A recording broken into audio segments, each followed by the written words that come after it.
Hello, my name is Joe Richter. I'm a real estate broker and an associate broker with Keller Realty.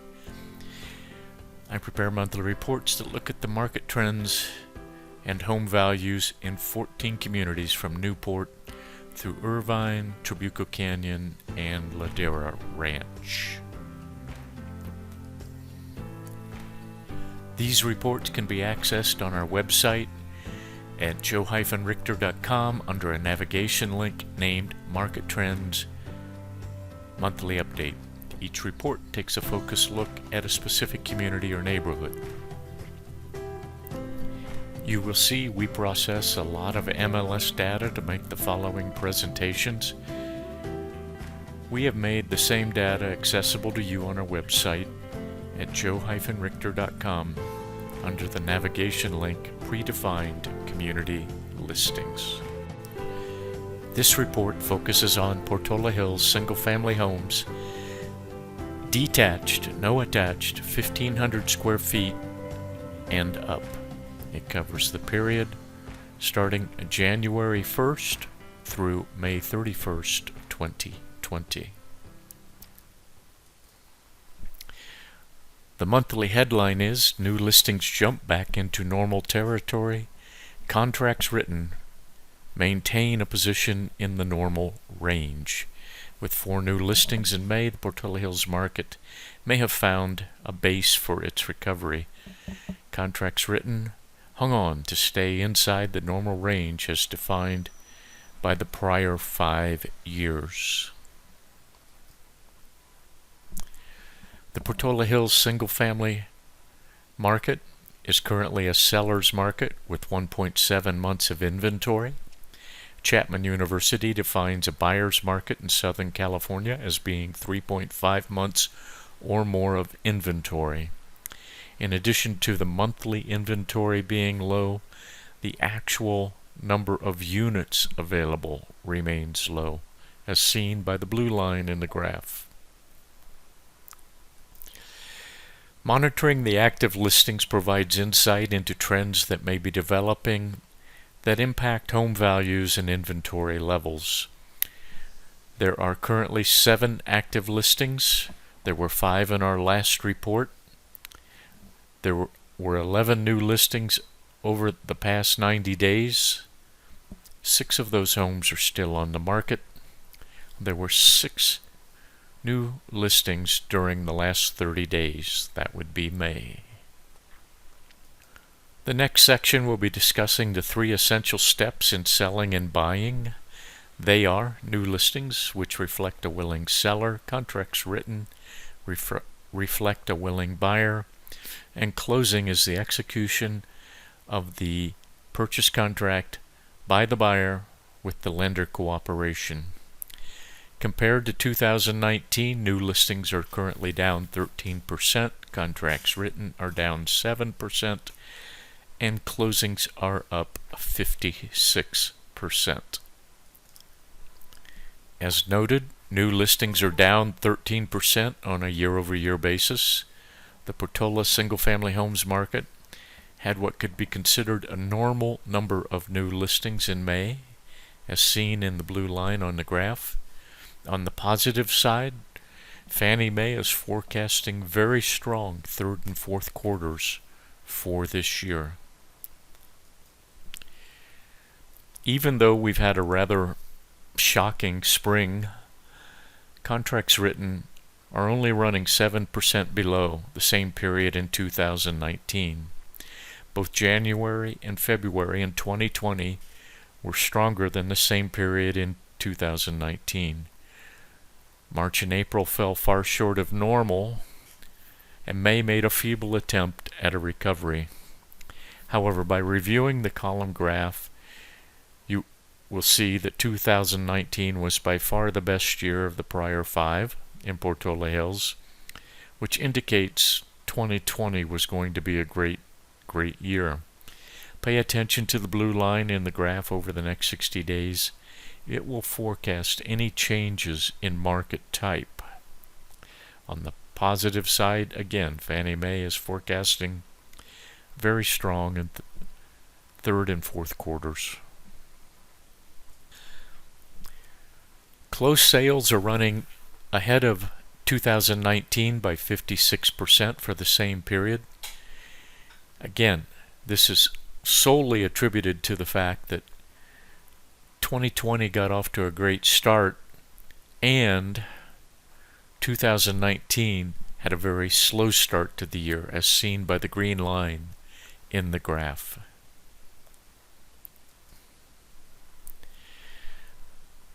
Understandably, home values are the most important subject sellers want to discuss.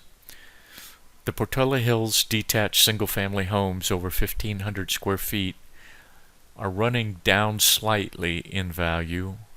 That's 0.83 of 1%, less than 1% in value compared to 2019. The current average list price for the active listings is $977,000. The range of asking price for the current active listings is from $759,000 to $1,199,000. The 90-day closing activity has to be discussed. Recent closings are used as a primary metric to determine pricing in appraisals and CMAs. Depending on the amount of information available, a look-back period of 90 to 180 days is typically used to obtain sufficient data to make the appraisal estimate. In our reports, we always use a 90-day look-back period because our markets are robust with plenty of transactions, and the shorter period reduces the distortion seasonality has on the data. For instance, looking back 6 months now would mean we would have November and December data in these assumptions, and that would be totally irrelevant information skewing the presentation. Over the last 90 days, 9 homes have closed. None of those homes sold below the revised asking price. 8 sold at the revised asking price, and 1 home sold above the revised asking price. Days on market, or DOM as it's commonly known, is the time from activating the listing on the MLS to getting an offer accepted and a purchase contract signed. As listing brokers, we always advise in a normal market the DOM time should be 30 to 45 days and suggest pricing accordingly. The DOM for all active listings is 44 days. It was 60 days in our last report at the end of April. Inventory levels are the primary determining factor in defining a market type as either a seller or buyer's market. Chapman University defines a buyer's market here in Southern California as being 3.5 months or more of inventory. The current inventory in Portola Hills is 1.7 months, making Portola Hills a seller's market. To aid in forecasting, we monitor the trends of 3 measures of inventory. The 90-day trend will give us a sense of a surge in new listings or contracts written. 90-day inventory rose by 100%, considering Portola is a relatively small market. It started with 3 active listings 90 days ago, and at the time we gathered the data, there were 6. 100% is not a lot. Year-over-year inventory helps measure how steady, dependable a market is. Year-over-year inventory is down 36%. And monitoring the month-to-month comparison lets us check for abnormalities in the seasonal trends. May 2020 compared to May 2019 is down 33%. As mentioned, we use data direct from the MLS. This map shows the location of each of the listings that was in our data. We have put the raw data into our proprietary statistical models to do this analysis. No one else can give you this presentation. Because we have the saved searches, we have gone ahead and prepared links for each community as a separate page on our website, so you can see the public-facing information discussed in this report and monitor your neighbor's house as it goes on the market. In addition to the map, you will see thumbnails of each of the listings that show summary information. If you want to see the full detail available on the MLS, click on any one of the thumbnails. This table shows all the current active listings. Note, we do very good statistical analysis, and we even go through the effort of defining outliers as seen in the table on the lower right-hand corner. These are the closings that have occurred so far in 2020. This is everything. And I would like to clarify that this is everything comment. Remember, we are not looking at condominiums, we are not looking at duplexes, we are not looking at homes under 1,500 square feet. We are only looking at the single-family homes in Portola Hills that are detached and over 1,500 square feet.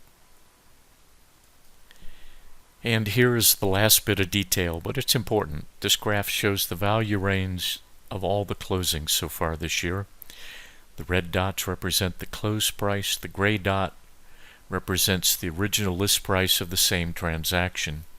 Notice most of the gray dots are above the red dot, indicating a price reduction. However, there are several gray dots below the red dots which show a price increase. Buyers and economic conditions set market value. In closing, we would like to say thank you for patiently listening. We have tried to make this a high-level explanation of how the market is evolving. If you need help with your real estate needs or just have questions about forbearance or prices or DOM, anything at all, please contact me. The team I work with would love to be of service. Again, thank you very much.